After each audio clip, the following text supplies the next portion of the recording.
Evening, evening. So tonight I'm going to be teaching through the book of Daniel, and it's it's going to be interesting. I think I finished up John, and I said, Lord, what would you have me teach next? He said, I'd like you to teach Daniel. And I'm like, Daniel, it's a prophetic book. Anything easier? He said, no, I want to teach Daniel. And then there's been some kind of things that have come up in our life, my family's life, as of days of late. And I checked in with the Lord a bunch of times. And Lord, are you sure you want me to teach Daniel? Is there another book you could have me teach through? He says, nope, Daniel's the one. And so I'm going to tonight. And that's the thing with Daniel. And I'm a history teacher, if you haven't figured that out about me yet. And so I love history. Daniel has tons of history. I want to kind of broach that topic tonight, kind of cover that, so to speak. And I'm going to teach you something I teach my kids in my history classes, particularly in my AP World History classes. They have to learn this historical skill called contextualization. And so basically, you lead the reader when they're writing an essay. You use contextualization essays. You lead the reader into what you're about to talk about by kind of setting the stage. And I tell them to set the stage in a number of areas so the reader has a well-balanced preface on which that they can build off of, and that's going to launch them into what you're about to write on. And so I'm going to do that today. I'm going to give you some contextualization about Daniel. First thing I'm going to talk about is who was Daniel.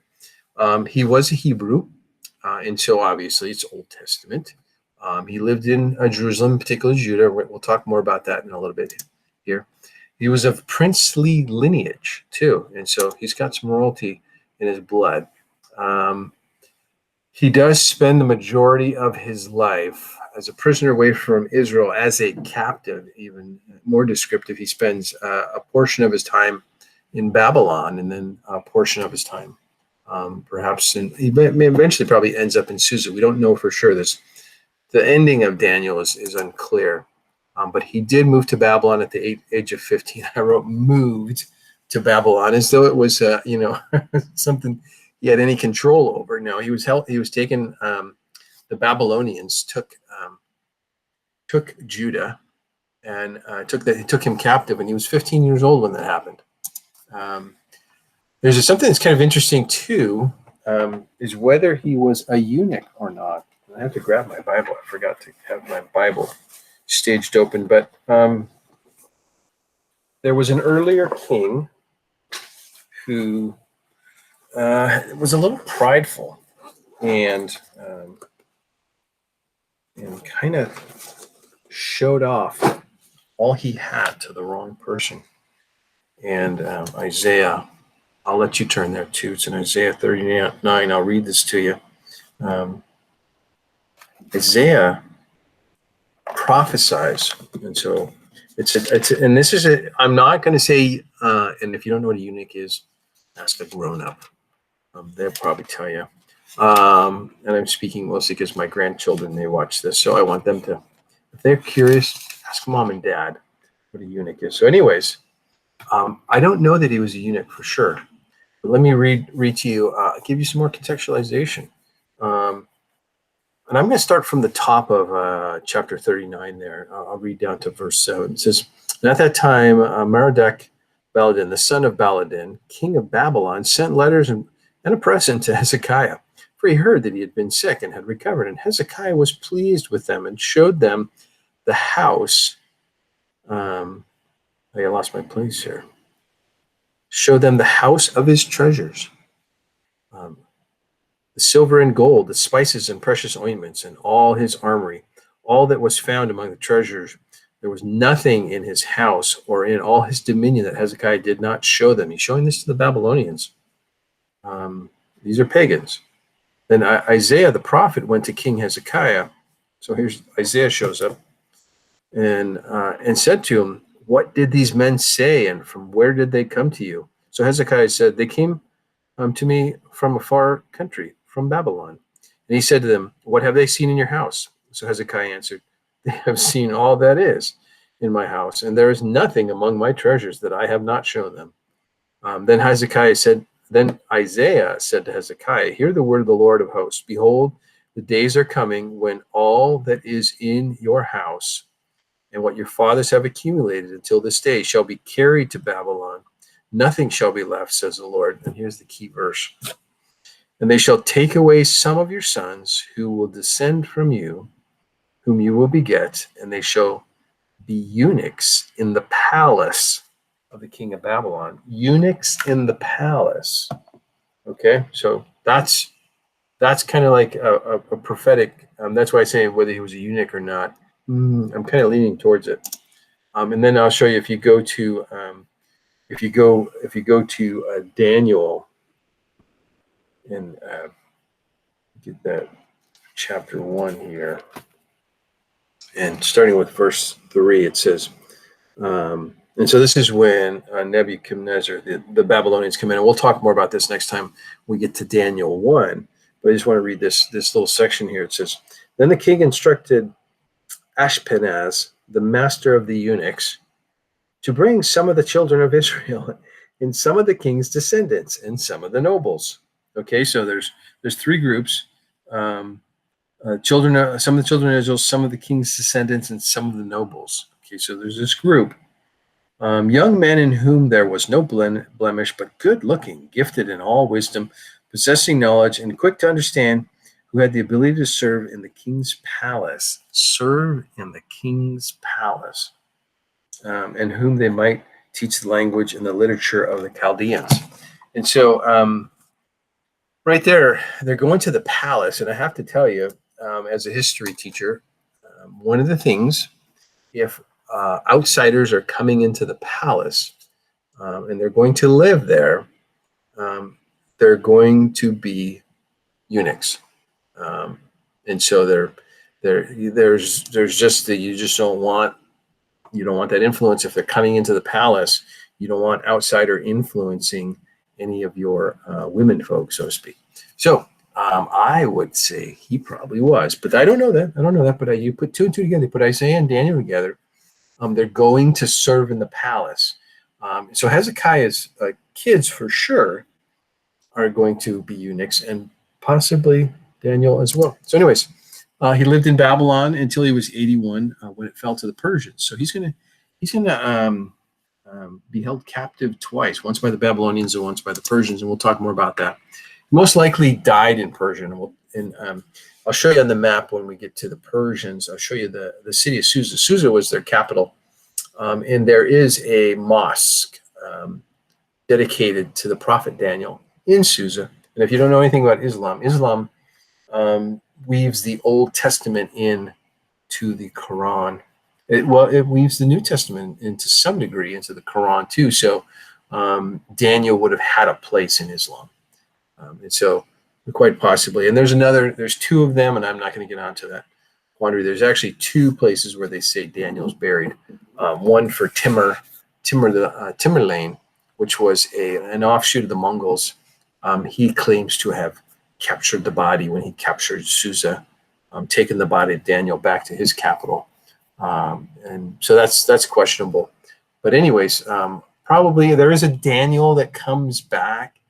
I think Ezra reports of a Daniel, but I did the math on it. He would have to be like 140 years old for that to have been the Daniel. So I'm leaning more to the fact that he did die in captivity, and that probably makes total sense that there would be a burial place for him in Susa, because Susa was the capital of the Babylonians. Okay, so I have to apologize. This is kind of rickety. I get that. It's rickety. But I was looking for timelines. I'm a historian. I love timelines. And, and I'm like going, okay, there's this timeline, has this part that I want. This timeline has this part. I couldn't find the perfect timeline. So I made one. So here's my rickety timeline. And so we've got here the Assyrians. The Syrians are the first empire. We'll talk more about that. We'll talk about these three empires here in a little bit. So I'll hold off on talking, but those are the three empires that play a part with Daniel, and in particular with just the Old Testament with Israel, and later on it's going to be divided into two kingdoms. You have a northern kingdom and a southern kingdom. And so we'll talk about that. And then eventually the Persians will allow a remnant to return. You're going to find out that there's 3 waves taken from Judah and 3 waves come back. And the first guys that come back are charged with building the temple. And so you can see the temple. But the thing that I really liked is this. I wish, if I had a wish, I wish that the Bible was written chronologically. And as in, like, you know, the Old Testament has major and minor prophets, and they kind of lump them all in. I wish it was actually kind of chronological, and the first book in the Bible was the oldest book, and et cetera, et cetera. Because like, I think Job would be the very first book. But anyways, there's the reason why I digress for a second, but I just was really fascinated about how the prophets, when Israel starts kind of blowing it, and we're going to talk about the 2 kingdoms here in a second, but God is speaking pretty loud. And so Daniel's kind of cool in that he spans the captivity of Israel being gone. This time frame in here is when Daniel is a prophet, so it's kind of cool. But there's up until Malachi, and this is Jesus over here, there's this huge gap where there's not a whole lot. God's not saying a whole lot. But I just found this fascinating that God just continually talks through his prophets. And I wish the Bible was orientated that way. The Old Testament was orientated that way. But anyways, I digress. So, and then let's take a look at the books that are immediately surrounding Israel's captivity. You have First Kings, okay, which is going to take us from post-David, which is Solomon, up until the division of the two halves, Israel in the north and Judah to the south. And keep in mind, there's Judah is the reason why Judah. Well, I'll show you that with why Judah is called Judah and why Israel is called Israel. I'll show you that here in a second. I got a map that'll show you that. And then Second Kings tracks the 2 kingdoms until they both fall. And obviously, spoiler alert: Israel's going to fall first before Judah. We've got a couple of prophets that are in the mix here. Jeremiah is going to write 2 books, Jeremiah and Lamentations, because it's Lamentations of Jeremiah. So he's going to write 2 books, but Jeremiah is the stay behind guy, okay? And so he's going to be writing specifically to Judah, and you're going to find out really quickly here. If you haven't learned that, I'm going to talk. I'll give you the roller coaster slide here in a second, but Israel's kings are terrible. They're just terrible. They're just, I mean, they fall off the turnip truck pretty doggone quick and go down the road to no return. And so they're going to get taken first. And Judah, you're going to see here, I'll show you the roller coaster slide here in a little bit. They're kings. They got good kings, bad kings, good kings, bad kings. And so there's probably more hope for Judah, and Jeremiah is going to be speaking to Judah, both in both of those books, both in Jeremiah and Lamentations. So he'll be talking, you know, before and during. And then Daniel, he's going to be taken in the first wave, and it's a prophetic book, so there's a lot more of God's what God's got coming for Israel and for the world. And then Ezekiel, he's taken in the second wave, and so it's interesting too. And with Daniel, you get a perspective from the royalty because he's in the big office, and with Ezekiel, he's amongst the people. So there's 2 prophets speaking at 2 different levels.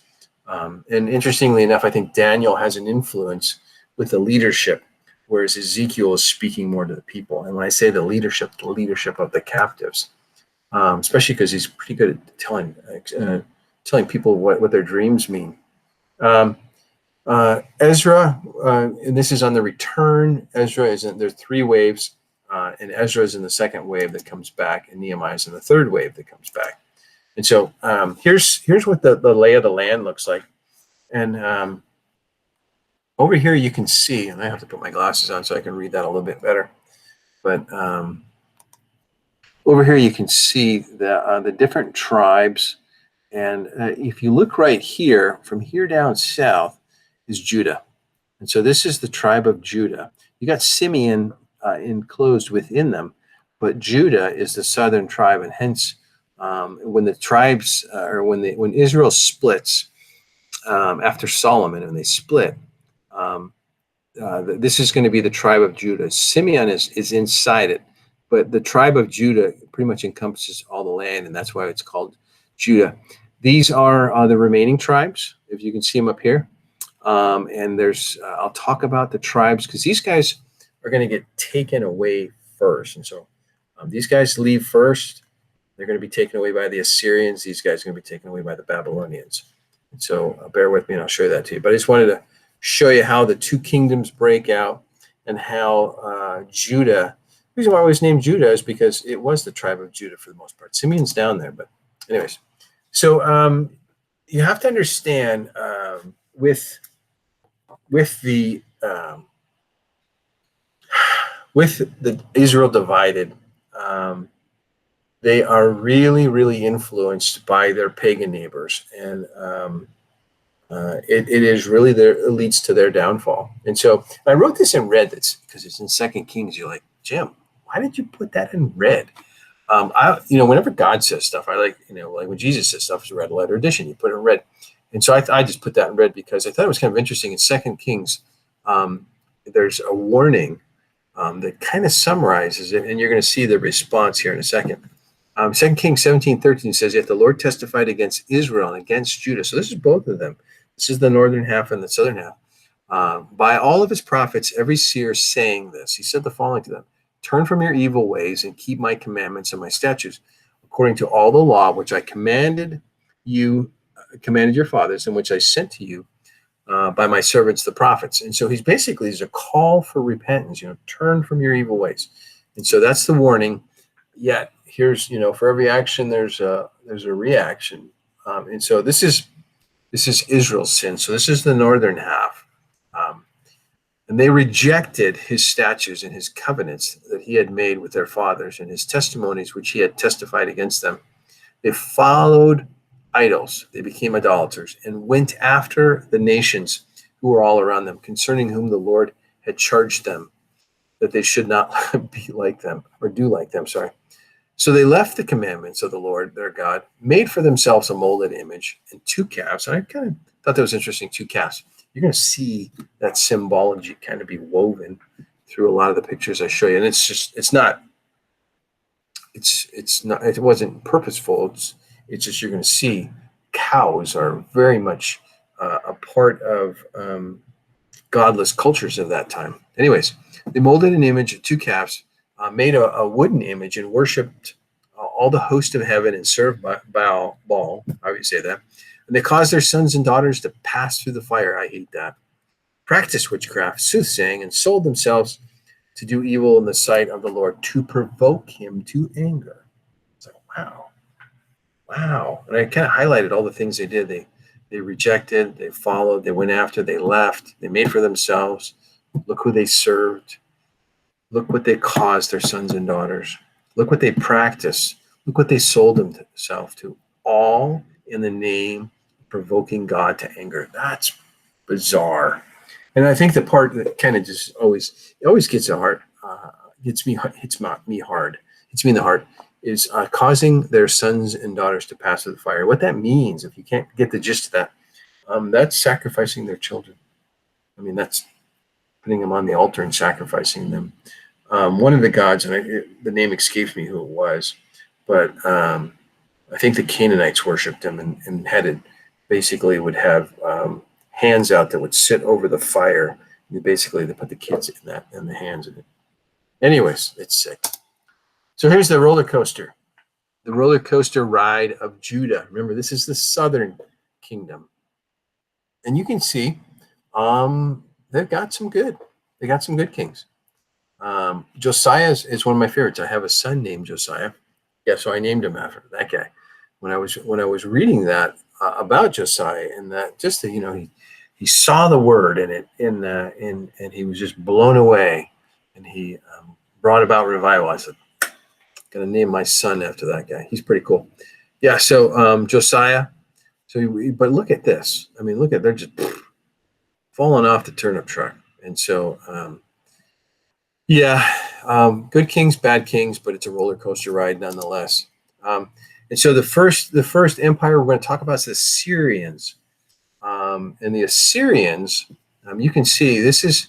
I want to show you. There's two rivers here. I'll teach you an easy way to remember. There's two rivers, the Tigris and the Euphrates. And the easiest way to remember is the Tiger walks on the Euphrates. And so this is the Tigris River. And this is Euphrates. And this is called the Crescent Valley. And so this is the Assyrian government. So if you basically think about it as following the rivers and over to the coast, following the rivers and over the coast. And so that's the Assyrians. And I'm going to point out a couple of things to you. First off, where Israel and Judah is. And this little indication will say where it was carried off to. They're carried off to here in some of the Medes cities, and the Medes are next door. They have the next door neighbors. I'm going to point this out to you for the for the sake of what's coming. Is the Medes and the Persians are next door. All right, the Medes and the Persians, and the Chaldeans as well. And so we're eventually going to talk about the Chaldeans and the Medes and the Persians. And so these are the Assyrians. They're actually very, I call them the noisy neighbors, because they are, it's the first empire. In history, we talk about empires. This is the first empire where they basically are starting to make a collection of conquering people to the point where you have got a big landmass. And so this is their capital city, Nineveh. And so I'm going to show you a picture of one of the famous things in Nineveh. They like to build, and that was one of the things they like to do, and I'll talk more about that here in a second. Okay, so let's talk about the Assyrians. They conquered via siege and terror. Okay, and so one of the things they like to do is they're not alone in this. You're going to see this happens quite a bit in history. The Assyrians kind of like started it. The Mongols are going to be really good at it. Because I'll talk about the Assyrians first and mention the Mongols just in passing.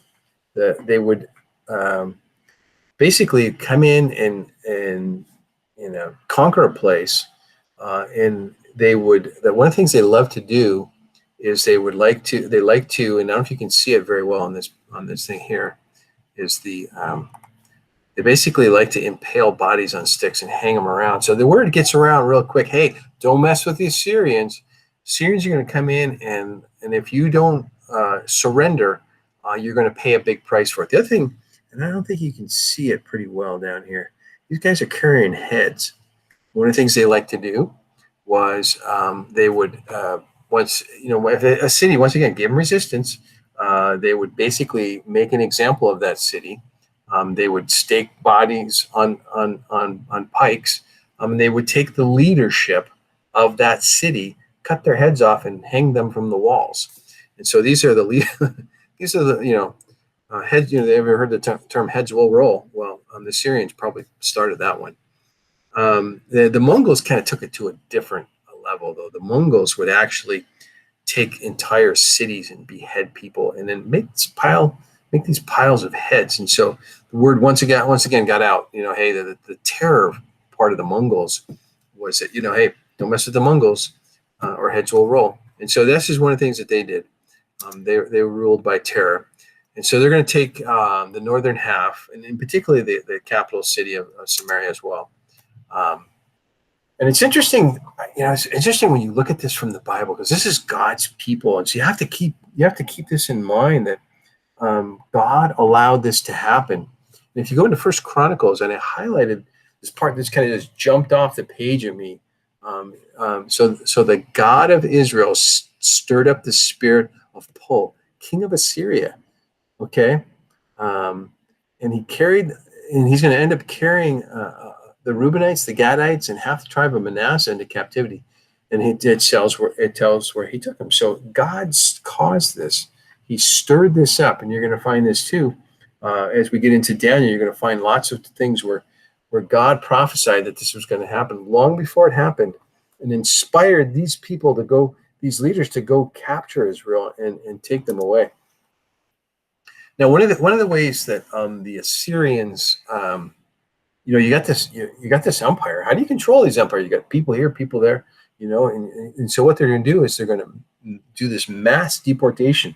They'll collect up all the people and they'll ship them off. They like to ship them off to their capital, and I'll explain why here in a second. But they would also take other groups and sprinkle them back in. And so that's going to happen in Samaria. They're going to take outsiders and sprinkle them into Samaria. And so it's kind of like a keep people divided, put strangers in the land. So the strangers aren't going to rebel and they don't have friends in the land. And so in 2 Kings talks about this mass deportation. It says the king of Assyria went through all the land and went up to Samaria and besieged it for 3 years. In the 9th year of Hosea, the king of Assyria took Samaria and carried Israel away to Syria and placed them in Halah by the harbor of the river Ganzan and in the cities of the Medes. I put that in there too. That's that mass deportation that's going on. But I wanted to highlight that particular verse because they're going to the cities of the Medes. Pay attention, because the Medes are going to play a part in the future. And the reason why I say this is, and I'll talk about it a little bit more later, the return. These people, okay, so the northern tribes are taken away by the Assyrians, and they're scattered abroad, and they're going to end up in, some of them are going to end up in as far away as the city of the Medes, okay? And so hang on to that thought, because I'm going to dismiss a theory later on about tribes coming back. And so they maintained it via a mass relocation. I talked about this a little bit.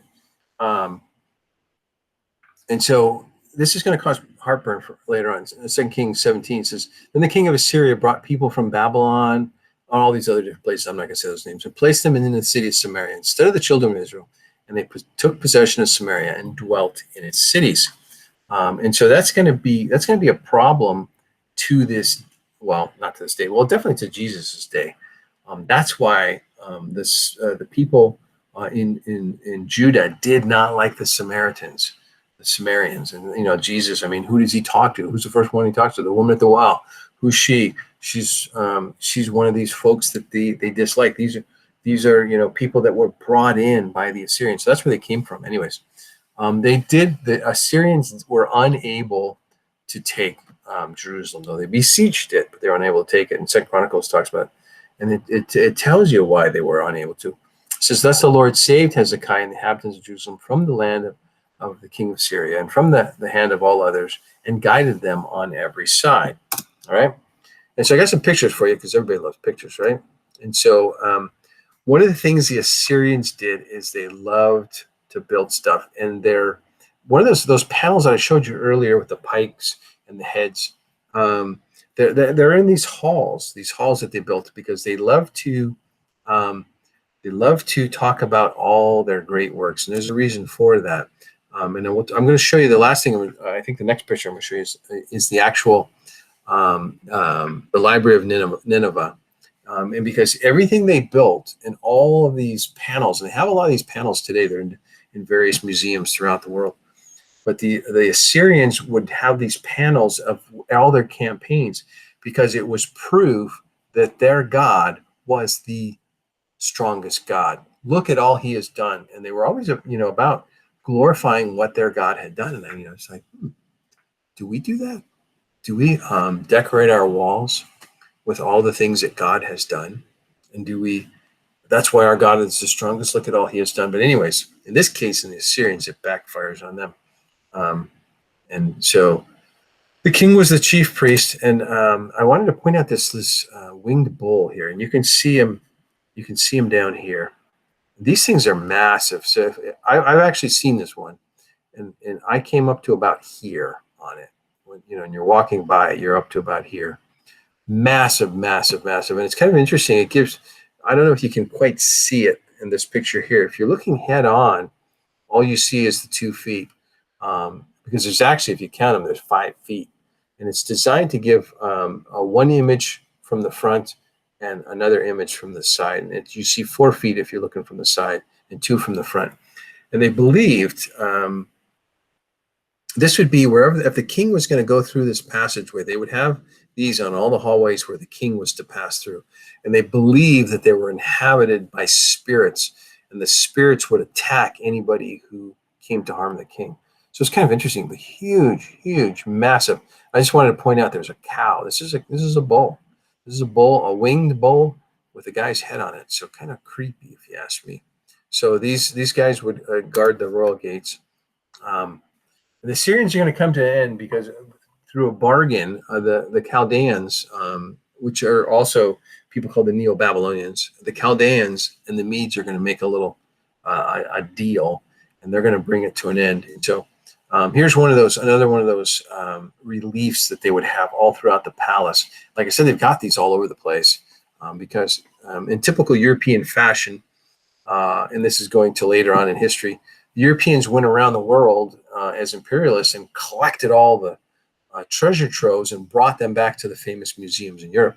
The Louvre, this guy here, this is in the Louvre. That's where I saw it, I think. I've been to several museums, but I think that's where I saw it.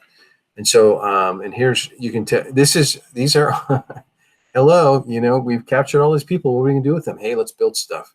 And so that's where you get this giant workforce to basically move stuff. And it's, it's kind of, you can see it's kind of cool. They put the little logs underneath the pallet, and people pull the pallet and rolls over the logs. And then you don't want it to fall over, so you get a whole bunch of people balancing it. Pretty cool stuff. And this is the library, the famous Library of Nineveh. And so building. They took all those people and they built stuff. And which brings us to our next group. Our next group of people are the Chaldeans, or people call them Neo-Babylonians because they have this close to the same empire or the same land footprint as the original Babylonians, and so they call them, the historians call them the Neo-Babylonians, but the Chaldeans. But I wanted to show you before. Remember, there was a crescent shape here, and you notice how it's getting bigger.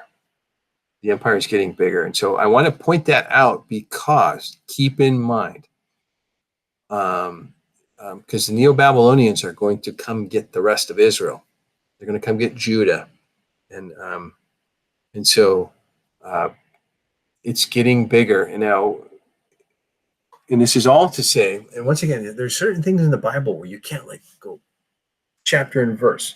Let me cut to the chase. Where I'm kind of building a case here, and I'll cut to the chase and explain what I'm getting at. The different religions, and particularly I'll say the Mormons, believe. Okay, so you've got Israel and Judah, the two kingdoms of Israel, and of course, as I said, Israel's carried off by the Assyrians. Judah's still left here. I haven't got there yet, but we're about to find out that Judah is going to get carried away too. So what happened to these northern tribes? Because you're going to find out when they start returning, they don't return as tribes. There's only two tribes that are talked about returning. I think it's Benjamin and Judah, and we'll get more on that later. Two tribes are talked about coming back, tribes, but the rest are families. You're going to see a whole bunch of family names come back. You don't see tribes coming. You don't see the other 10 tribes mentioned and coming back. You'll see them sprinkled in, and so a remnant of them came back, but not a whole lot of them came back, which is you're going to find very interesting because they are given the ability to come back, and yet they don't. Only not whole tribes come back, but remnants of all those tribes will come back, because you'll see people sprinkled throughout the Bible. We'll talk more about that later, who are of those tribes. So remnants came back, but not the whole entire tribes. And so, and if you look in Revelation, it talks about all 12 tribes being there. So there is all 12 tribes will be there in the book of Revelation, but you're not going to find chapter and verse where it talks about those other 10 tribes coming back. But you will, like I said, you'll see people will pop up in the Bible who are of those tribes later on. Throughout the New Testament, you'll see those people who are spoken of. All this to say, because I don't believe that, as the Mormons believe, these 10 tribes never came back. They never came back. Instead, they went to the New World and they started the Mormon religion. I'm not going to buy into that, because what the case I'm making here is, watch this geographical landform. Guess what's going to happen? Spoiler alert: when the Persians take over, it's going to be all the way. It's going to be all the way through Turkey. It's going to be up into here, and it's going to be all the way. It's going to be the Persians have got huge piece of property, and the Persians are the one that say, they don't actually go into Greece, because we know that we have this 300 going on over here. But anyways, my cursor gets a little carried away. The Persians are the one that say, Israel, go back and rebuild the temple. Anybody who wants to go back and rebuild the temple. Anyways, I'm getting way ahead of myself here. I'm off on a huge tangent. But anyways, keep in mind, Nineveh, which was the capital of the Assyrians, is going to be taken by General Nebuchadnezzar. He's the son of the king at the time, so he's going to be leading military campaigns, and his father is going to lay claim to conquering the Assyrians, and at the same time is just going to build huge funds up, so that he's going to give them to young Nebuchadnezzar. Not young, but he's going to pass them off. So when he eventually takes power, he's going to have a lot of money, and he becomes the king of Babylon. He's going to make peace with the Medes, and it's kind of like I think it's like the granddaughter of Xerxes or something. He makes peace with the Medes, so he doesn't have to worry about those guys yet. And so, first wave is going to be taken from Israel around 605. And that's when Daniel is going to go. Like I said, there's 3 waves are taken, and there's 3 waves that come back. And so Daniel's in the first wave. And this is where I believe at this point, Israel and Judah are joined in captivity. And that's where I talked about the Mormon history. I believe those 10 tribes came to America. So anyways, second wave, the Jerusalem and the temple items, Ezekiel is going to go with that wave. And then there's a third wave in 586. And I apologize, next to the furnace. So if you hear the furnace noise, I apologize for that. And so, and Jeremiah stays behind the third wave. So, but the one thing I do want to point out too, these are the gates of Babylon. And once again, guess where you can see them? In the Louvre. And these things are massive too, because you can see, once again, you can see the doorway here. So it gives you some sort of scale. And once again, you've got lions and calves and what have you on this. But the blue tile, really, really, really love the blue tile. And so, which brings us to last but not least, the Persian Empire. And so, once again, look at the property that these guys own. And this is their capital, Susa. And as I told you earlier, there is a mosque that's dedicated to the remains of the prophet Daniel in Susa, which makes sense that he would die there. And also, there's it's interesting. There is like one verse that talks about it's a prophecy, and I'll look it up later with regards to Daniel. Even if Daniel's children were to do this, and it basically talks about like 3 prophets, and it kind of hints that they had children. It doesn't hint they had children, but I'll look that up at a later time. But I don't think Daniel had children. I think what that particular prophecy was speaking to more to the righteousness of Daniel, because Daniel is a pretty honest dude. If you'll go through the book of Daniel, he doesn't make any mistakes. He determines early in his life that he's going to be a good dude. And so we'll kind of close. I think this is my last slide here with the give you some general outline on Daniel. It is a prophetic book, and it will take us pretty much up to the book of Revelation. First 6 chapters are more practical in nature, especially with those whose faith is challenged by culture. Because you think about Daniel is a pretty righteous dude. He's going to be plopped right down in pagan society. He's going to run into some problems. We're going to find that out real quick with regards to Daniel, what he believes. You'll see this in chapter 1. next time we talk about Daniel. You can find out what he believes and what the culture is doing has physical effects. We're going to find that out real early. What's going on in the world will physically affect you. And Daniel is he's going to be that shining light, in the darkness. And so then the last 6 chapters are prophetic and with apocalyptic visions, and we'll talk about that. That's what's going to be challenging for me to teach because, we'll just leave it at that. The Lord will take care of that, though. I found this fascinating. It's another interesting about the book of Daniel. It switches language. Okay, so up to Daniel 2:4 and the first part of it, it's in Hebrew. So if you were reading the original scripts, it's Hebrew up until chapter 2, verse 4. The first part of it's Hebrew, and then it shifts over that all the way to the end of chapter 7. It's Aramaic, and so and it has to do with the prophecies of the Gentiles. And so there's Hebrew, then Gentiles, and then guess what it's going to switch back into? Yep, you guessed it, Hebrew, from chapter 8 to the end. Well, this brings me to my last page, and so here's some. Next time I teach, I will pick up on chapter 1. I think I've given you enough information to kind of give you the good contextualization with what's going on prior to the book of Daniel, and I've given you a little bit of a glimpse of what's going to happen through Daniel. And I got 3 questions I'm going to leave you with, and it has to do with who Daniel was in the context of the book. And so here's some questions you can think about as they relate to you and I.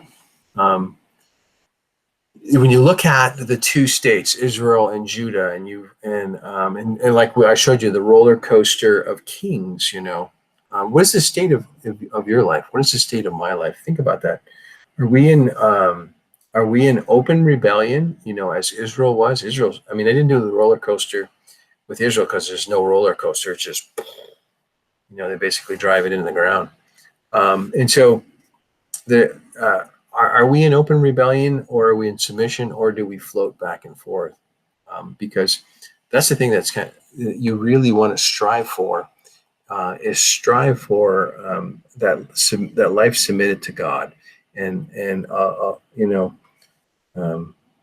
being a light in the darkness, and not being what they call stiff-necked, or hard-hearted. What is the condition of your heart? Is your heart soft and pliable? Can God have his way with you? Or is he have to put a bit in your mouth and drive you around to get you where he needs you to go? That's the first question to think about. This one, I kind of spoke about this a little bit, with regards to what differences are between us and the culture. With Daniel, you're going to find out really quickly, Daniel sticks out like a sore thumb, and he has no bones about it. He's going to open, you're not supposed to do, not supposed to pray. Boom, let's open up the shutters. I'm praying. I don't care who sees me. And so what differentiates you and I from the culture around us? Because the culture around us is getting pretty godless. And last but not least, what role are you being called to play as God's anointed? And so each of us has a position, a role, a calling, if you may. And what is yours, and how's that going? And so next time I see you, we will pick up with Daniel 1, and hopefully I gave you some context to work with until we get there.